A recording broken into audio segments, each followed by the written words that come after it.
रोज की तरह उस सुबह भी मार्गरेट अपने घर के नज़दीक के सबवे स्टेशन पहुंची।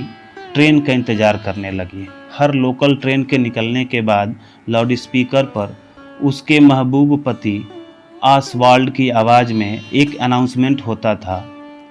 यह 1 नवंबर 2013 का दिन था। वह सुबह से ही ऑसवाल्ड को याद कर रही थी और उसका पसंदीदा बेकरी से पसंदीदा डबल रोटी लेकर आई थी। बेंच पर बैठी मार्गरेट 21 साल पहले मोरक्को में की गई अपनी उस क्रूज यात्रा को याद करती हौले हौले मुस्कुरा रही थी जब ऑसवाल्ड उसे पहली बार मिला था। ऑसवाल्ड लॉरेंज, जो कभी पेशेवर अभिनेता था और बाद में करियर बदलकर क्रूज लाइनर में नौकरी करने लगा था। उसने करियर न बदला होता तो संभवतः दोनों की कभी मुलाकात भी ना हो पाती। इस ख्याल ने उसकी मुस्कुराहट को और चमक दे दिया। ट्रेन आई, चली गई।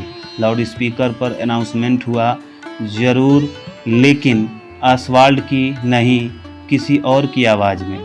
पिछले 44 सालों से वह अनाउंसमेंट ऑसवाल्ड की आवाज़ में होता रहा था और मार्गरेट की तरह लंदन के उस स्टेशन के आसपास रहने वालों को उसकी आदत सी पड़ गई थी। अपनी गहरी दोस्ताना आवाज़ में ऑसवाल्ड अनाउंसमेंट करता था, ladies and gentleman.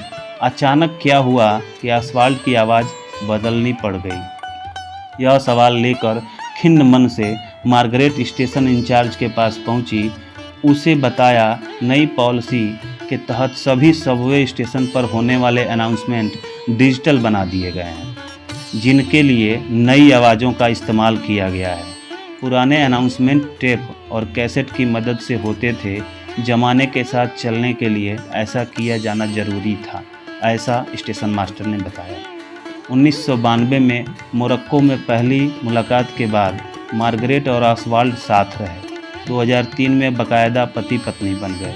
Margaret doctor थी।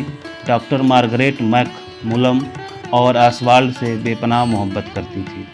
अचानक 2007 में ऑसवाल्ड की मौत हो गई। इस असमय त्रासदी ने मार्गरेट को भीतर तक तोड़ डाला। बेहद उदासी के दिनों में उसे अपने प्यारे मोहब्बत अपने पति की बहुत याद आया करती थी। एक दिन वह सबवे स्टेशन पर थी जब लाउडस्पीकर पर ऑसवाल्ड की आवाज़ गूंजी। मार्गरेट जैसे नींद से जागी। उसे याद आया कि वे दोनों कई बार ऐसे ही ऑसवाल्ड की आवाज़ सुनने भर के लिए भी स्टेशन चले जाते थे। जब वह ऑसवाल्ड नहीं था, उसके साथ नज़दीकी महसूस करने के लिए वह सबवे स्टेशन पर तो आ ही जाती थी। पिछले 5 सालों से वह हर सुबह लंदन के एम्बैंकमेंट स्टेशन पहुंचती थी और उसकी आवाज़ सुनती। इस तरह हर रोज़ ऑसवाल्ड के साथ कुछ पल बिता लिया करती थी। मगर 1 नवंबर की उस घटना ने उसे उदास और दुखी कर दिया था। जब स्टेशन मास्टर ने कहा कि अनाउंसमेंट की आवाज़ बदलना सरकारी पॉलिसी है और अब वे कुछ नहीं कर सकते, मार्गरेट ने अनुरोध किया कि उसे अपने पति की आवाज़ का वह कैसेट दे दिया जाए जो पिछले 44 सालों से बजाया जा रहा था। शीघ्र ही उसकी यह इच्छा पूरी कर दी गई, लेकिन मार्गरेट ने इसके बाद भी स्टेशन जाना नहीं छोड़ा।